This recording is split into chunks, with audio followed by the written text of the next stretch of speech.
Здравствуйте, дорогие друзья! Я рада вас приветствовать на моем канале. Сегодня в данном видео я готовлю очень вкусный, удивительно вкусный, я бы сказала, торт, который называется Агнес Бернауэр. Этот торт был создан баварскими кондитерами в начале 20 века. Ему уже более 100 лет, этому рецепту. Конечно же, оригинальный рецепт держится в секрете. И посвятили этот торт баварские кондитеры памяти молодой жены баварского герцога Агнес, которая была простого происхождения и за это, в принципе, и пострадала. И с тех пор, в течение многих веков, поэты, музыканты, художники и даже, вот как вы видите, кондитеры посвящают свои произведения этой прекрасной молодой женщине. И сегодня я хочу приготовить вот этот замечательный торт, в котором необыкновенно сочетаются вкусы кофе, миндаля, какао, корицы. Итак, давайте приготовим. Здесь у меня 210 грамм белка. Здесь 230 грамм сахара и пакетик ванильного сахара 8 грамм. Также у меня здесь 200 грамм молотого миндаля. Это даже не миндальная мука, а такая очень грубого помола миндальная мука. Я обычно покупаю молотый миндаль, и самую мелкую его часть, я его просеиваю через сито, беру на пирожный макаронс, а вот то, что остается, вот такое типа жмыха что-то, я беру всегда вот на такие миндальные коржи.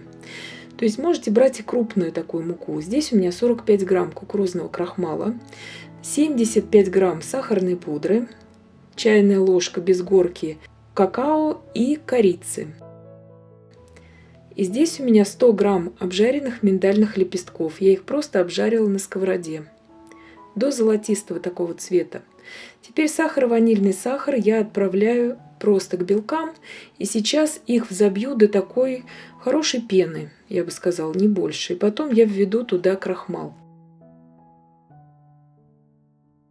Очень многие боятся готовить этот торт.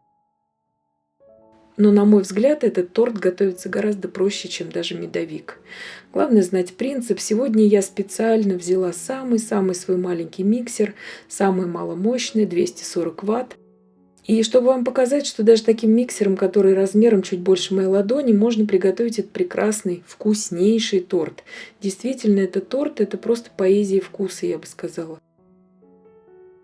Когда у меня уже взбита немножко вот так вот меренга, я добавлю туда весь кукурузный крахмал 45 грамм. Торт этот, как я и сказала, будем готовить без муки, без глютена. То есть те люди, у которых аллергия на муку, на глютен, могут кушать спокойно этот торт.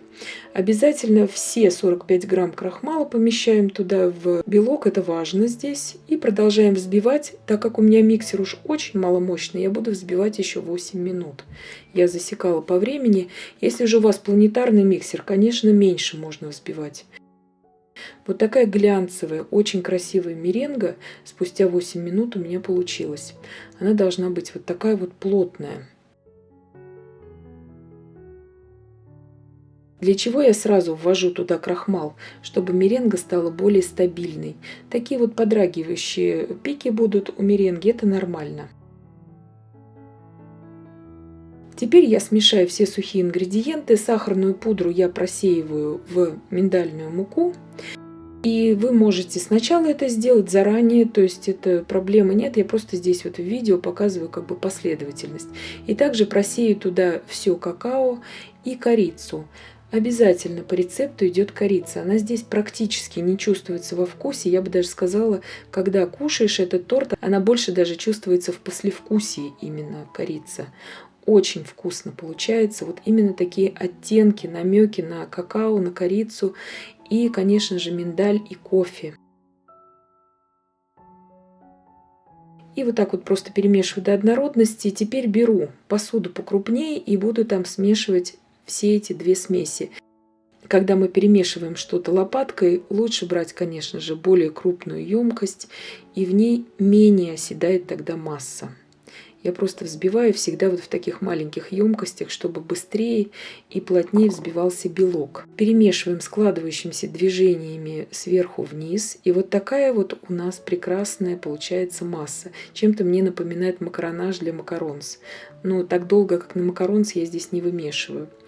Теперь у меня духовка уже разогрета на 175 градусов Цельсия. Я беру форму 20 сантиметров в диаметре и буду выпекать сейчас 6 коржей.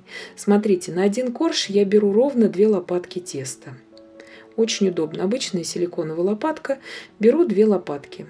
И теперь начинаю разравнивать это. Корж будет высотой где-то от 5 до 7 миллиметров в высоту. 7, может быть 8 миллиметров, но даже не сантиметр. Разравниваю, чем вам удобно. Хоть ложкой разравнивайте. И убираю, ставлю уже на второй также. Также посыпаю обязательно каждый корж обжаренными лепестками миндаля и отправляю на 20 минут в моей духовке при температуре 175 градусов, режим вверх-вниз, без конвекции буду выпекать. Теперь беру уже, делаю следующие коржи. Видите, у меня испачканная форма, и очень удобно, она у меня служит как бы таким трафаретом. И вот второй способ я вам показываю, как можно наносить. Можно также нарисовать, конечно, карандашом. Я просто не люблю ничего рисовать. И здесь очень быстро все это делается. Также лепестками миндаля обжаренного посыпаем. И вот эти коржи, которые у нас сейчас постоят, ожидая просто своего времени выпечки, они даже лучше у меня, ровнее получаются всегда. Это по принципу пирожных макаронс. Видите, здесь немножко вот как бы они такие раздались по сторонам, первые мои, потому что они не стояли при комнатной температуре. Это все действует тот же принцип, когда мы изготавливаем пирожный макаронс, мы даем им отдохнуть.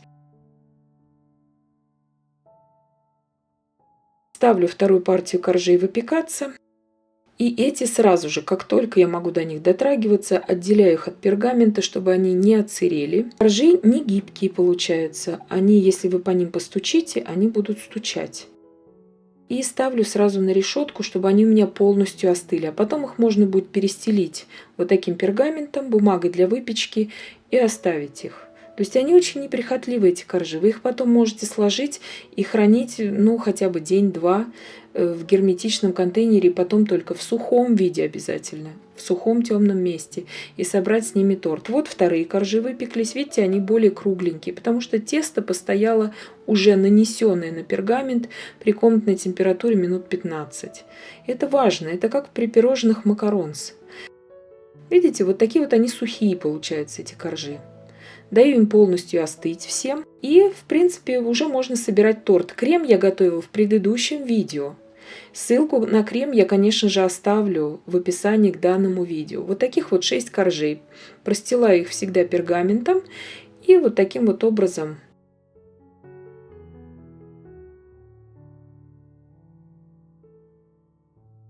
вот такие замечательные они получаются. На мой взгляд, очень быстрый торт. И вот такой крем у меня мокко есть уже на моем канале. В предыдущем видео я его готовила. Заварной крем стабильный, со вкусом кофе, очень богатого вкуса, бархатный такой на вкус крем. Идет на желтках именно к этому торту. Также к этому торту подходит крем кофейный пломбир, который я готовила уже месяца 2 назад на моем канале. Тоже есть видео, он тоже сюда подойдет, кто не хочет с желтками делать. Но с желтками, мне кажется, все равно он вкуснее. И сейчас собираю тортик. Видите, я спокойно могу взять в руки этот корж, потому что многие спрашивают, а как он будет вот мягкий. Он не мягкий, этот корж. Он будет мягким, когда он пропитается от крема. И, конечно же, последний корж укладываем дном вверх, чтобы сверху был тортик как можно более ровным. Много крема не берите на прослойку, так же, как вот мы бы медовик сейчас собирали. То есть вот достаточно это будет крема. Сейчас я выравниваю остатками крема этот торт и буду бока. Я приготовила еще 100 грамм сейчас миндальных лепестков, обжарила их также на сковороде. И бока, и верх торта я украшаю просто миндальными лепестками обжаренными. Торт богатейший во вкусе, обязательно попробуйте его. И верх, по традиции, принято у этого торта украшать сахарной пудрой. Также делаю такие розеточки из остатков крема. Крем этот, вы его можете просто кушать ложкой, настолько он вкусный. Бархатистый кофейный крем. Украшаю также зернами кофе. И торт готов. Очень простой тортик. Крем смотрите в описании к данному видео, все пропорции напишу. Сейчас нарезаю еще пока в холодном виде. 4 часа он у меня простоял в холодильнике, этого ему достаточно. Перед подачей желательно за полчаса из холодильника заранее достать его. Вот так вот он нарезается в холодном виде, этот торт. Полчаса вот сейчас у меня прошло при комнатной температуре. Вы посмотрите, как нежно и хорошо он нарезается. То есть, увидите, он мягкий. Он реально нарезается, как будто это медовик я бы сейчас нарезала. Вот просто по ощущениям, я не знаю, как еще вам объяснить. И вот так вот уже, постояв полчаса при комнатной температуре, он выглядит. 6 коржей. Просто здесь коржи, они сильно очень похожи здесь с цветом крема, поэтому вот так вот они, не сильно мы их видим там. Не нужно их запекать так, чтобы они были как бы подгоревшие. 20 минут достаточно для этих коржей.